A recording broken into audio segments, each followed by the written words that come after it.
Today, Great.com talks with Marcel Mensah, who is the Communications Associate at Massachusetts Immigrant and Refugee Advocacy Coalition. If you haven't heard of them, they are working to advocate for the rights and opportunities of immigrants and refugees. If you are new here, please press subscribe on YouTube or in your podcast app, because today we learn the importance of supporting refugees and immigrants. Hello, Marcel, and welcome to our podcast. Hey, Ryan, thank you so much for having me. Really excited to be here today. No, thank you for coming. And I really look forward to diving into this episode and learning a bit more about what you guys do there. So to start with, Marcel, for me and anybody new here, what is MIRA and what do you do? Of course. So the MIRA Coalition, I know our full name is a bit of a mouthful, but so we call ourselves MIRA internally and here in Boston. But we're a Massachusetts-based coalition of about 130 member organizations, founded in 1987. And we really all of our work is really aimed towards advocating for immigrants and refugees across our Commonwealth, across Massachusetts. So a lot of our day-to-day and yearly work is focused on that, where we're meeting with members, we're meeting with people, helping community organizations where we can, and really advocating for immigrants on a state legislative level. That sounds real interesting. So could you just tell me a little bit more about that as well? Great.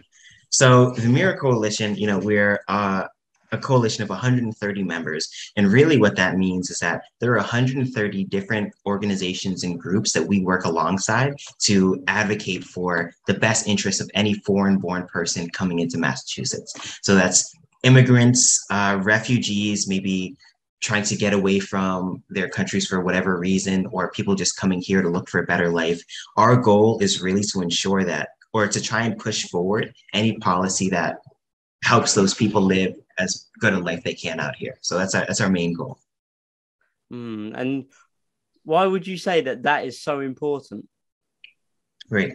It's important because there are so many people that have so many different needs. Here in Massachusetts alone, there are many different groups of people that speak many different languages. And so, for example, one of the pieces of legislation that we are really advocating for is the Language Access and Inclusion Act, which really just aims to make sure that all government and public-facing state agencies, like government buildings, things like that, have language access for everyone, so that no matter where you come from, no matter who you are, you can read the important materials and documents that you need to have a successful life here in Massachusetts, whether it's tax information or how do I ship things, how do I mail things.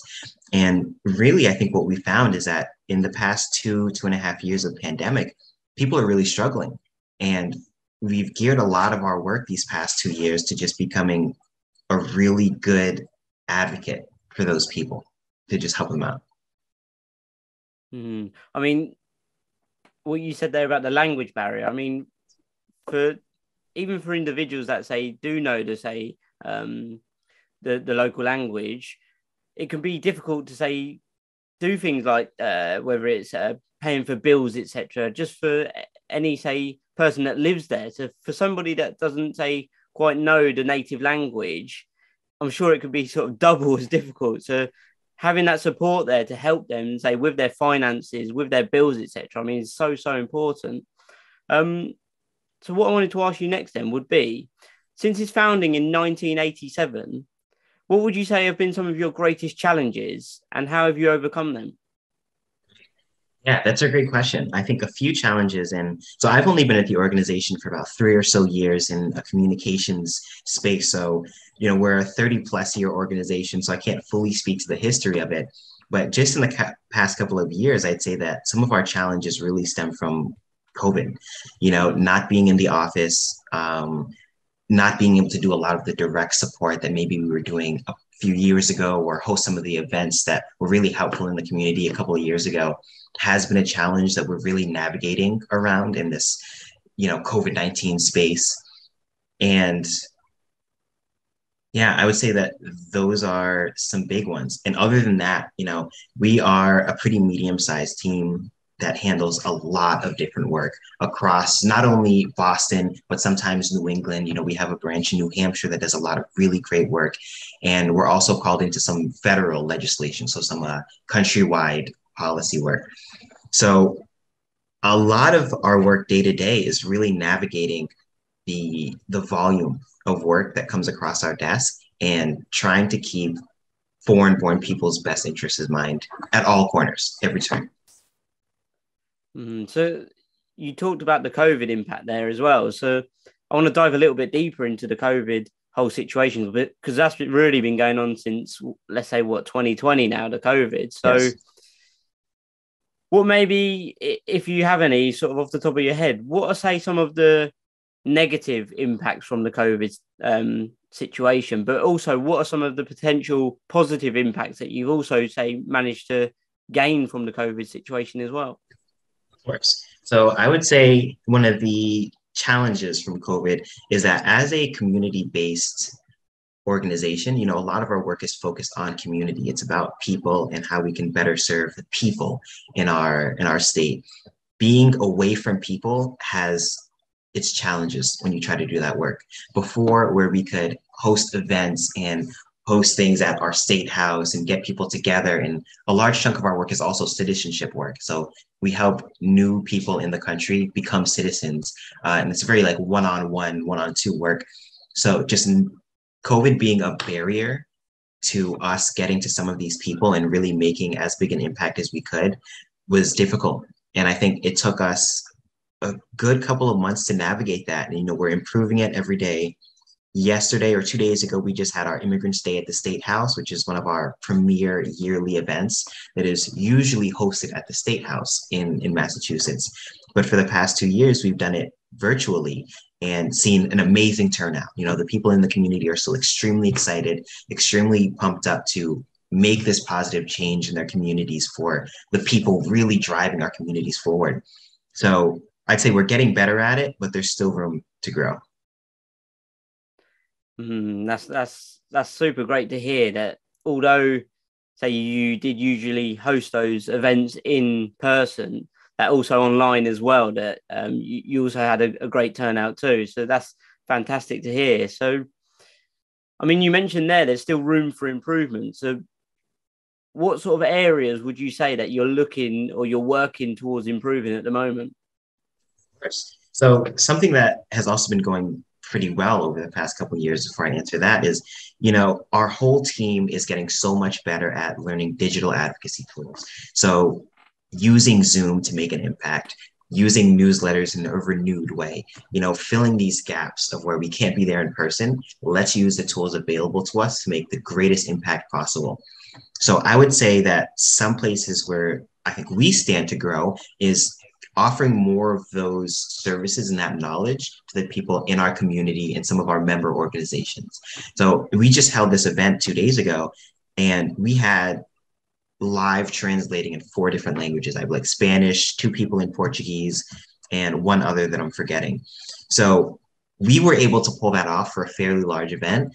Our next sort of goal in that area is, okay, how do we make that a standard? How do we give this information, this technology, this training to some of our 130 member organizations, so that not only are we making an impact in, say, language accessibility, but everyone else working alongside us can make the same impact because we all have the same tools available. So I would say, again, resource sharing is one of the next veins of our work. I mean, that's amazing as well, because you said there, like, how to make it the norm, as in, say, you had the interpreters there to speak different languages. So if you could do that, say, is it yearly thing, this, you say it's a yearly thing? Yeah, so this event is yearly, but we also host a multitude of yearly, or sometimes every 3 months we host a different event. So trying to make that a norm in our organization, and then giving others the tools to use that as well.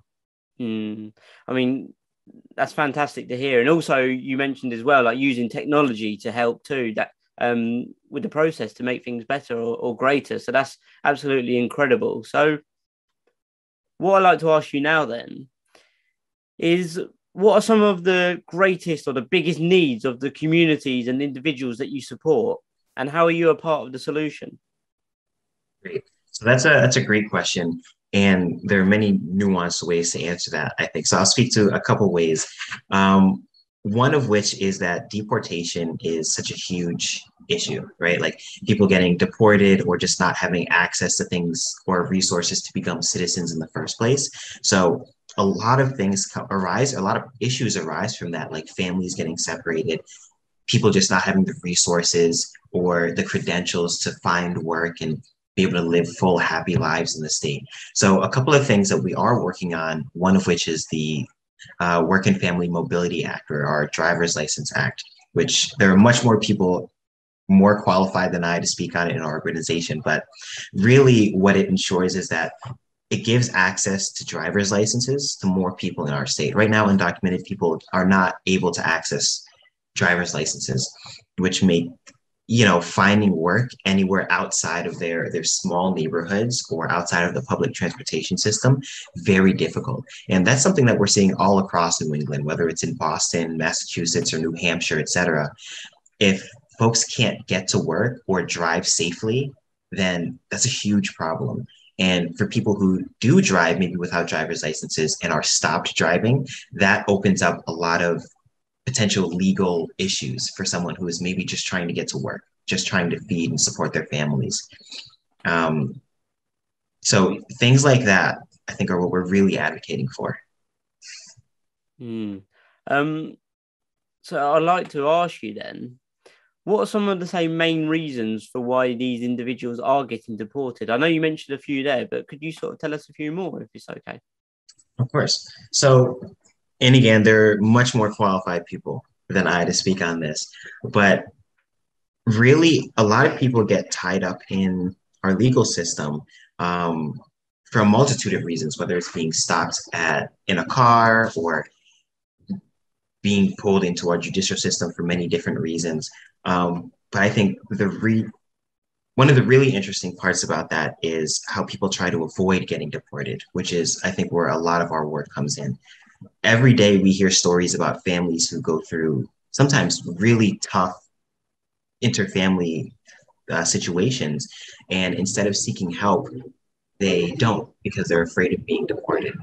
So recently I had talked to a man who was working at a construction site and he didn't really have credentials and he was injured pretty badly. I think he fell off of a ladder and broke his leg. And they couldn't call an ambulance because they were so afraid that in going to a hospital, the people at the hospital would call the police or call ICE and then have him deported. So, and that's a story very similar to what we hear all the time, where people who maybe go through things like domestic violence or abuse or injury, they actively avoid the avenues where they can seek help because they're afraid of, being separated from their families or being deported, which we don't believe is right. We believe that everyone should have fair and equal access to these social services that, keep people alive and healthy. I mean, again, it's quite actually sad, to hear that for those individuals. Like, for instance, you mentioned the guy broke his leg and felt that he couldn't, say, take himself or get taken to hospital to sort his issue out because of the fear of being deported. But then there's a quote, and I believe it says, desperate needs lead to desperate measures. So I'm just assuming here, but I'm assuming that many of these individuals and communities and families are fearful of getting deported. So they won't actually, like you mentioned, they won't reach out for help, which can then cause living in, say, awful circumstances, whether it's problems with their health or financial problems, etc. So no, it's super important that you mentioned that too. So I'd just like to ask you then, how many, say, individuals or communities have you supported, if you know that at all? I don't have that number specifically, but across Massachusetts, and this is where our 130 plus member organizations come in, is that we only have so much capacity. So a lot of our work then becomes, how can we support our members who maybe work in these hyper-focused areas of our community?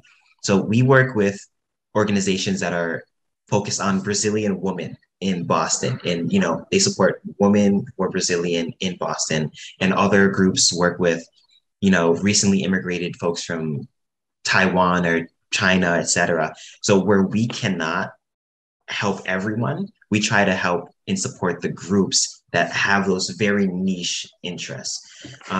In the past 30 years, I'd have to say that we've helped many, many people. I don't have that number, but every once in a while when we'll throw an event or, we get a message on Facebook or Instagram and people talk to us like, hey, you've helped my husband, my mother gain citizenship.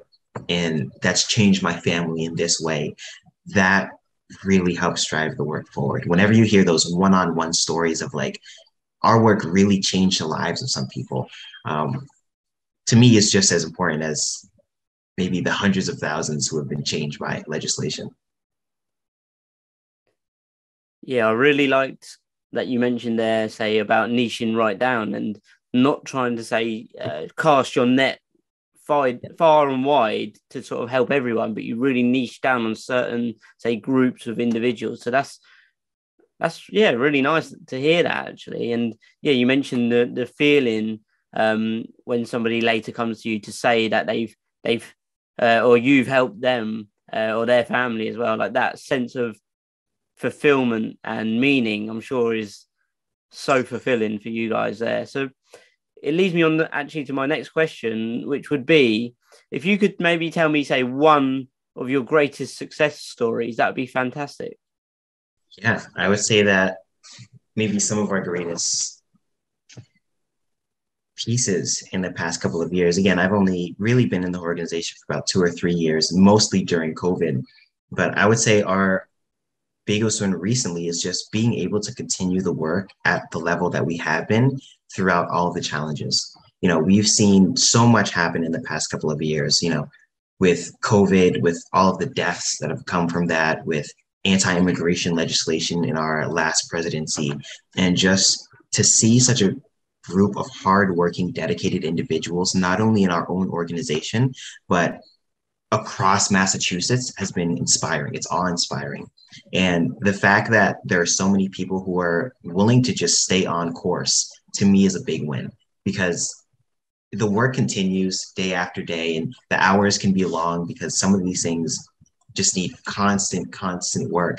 And just to see how many dozens, if not hundreds of people across our great state continue to work on this for the well-being of the people in their communities is a fantastic win, I think. And as long as there are people continuing to do the work, I believe that things will get better. Yeah, I mean, that again, that's so important that people show up to do the work.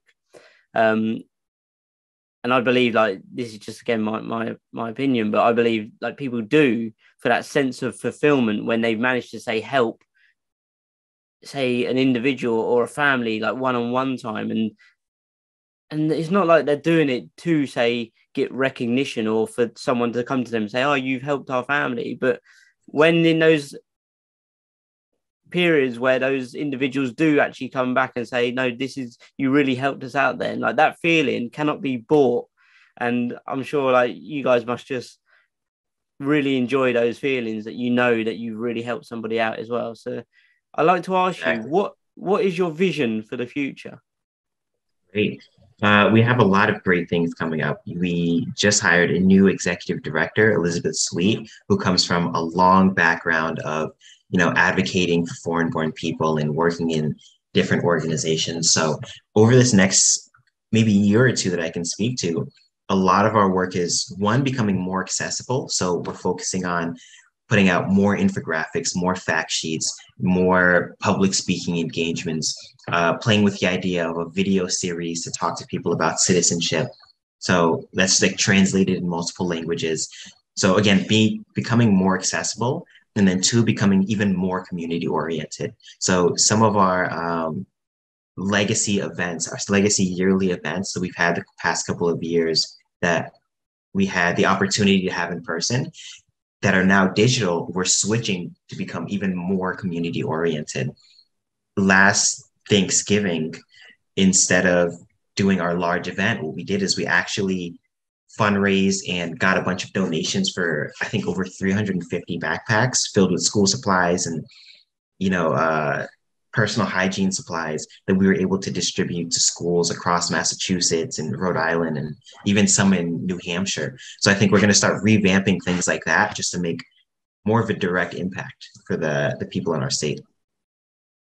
Wow, I mean, that sounds absolutely incredible. So if anybody, say, listen to this today and they want to get involved in some sort of way, what can somebody do to help? And what action steps can they take to be a part of the solution? Great.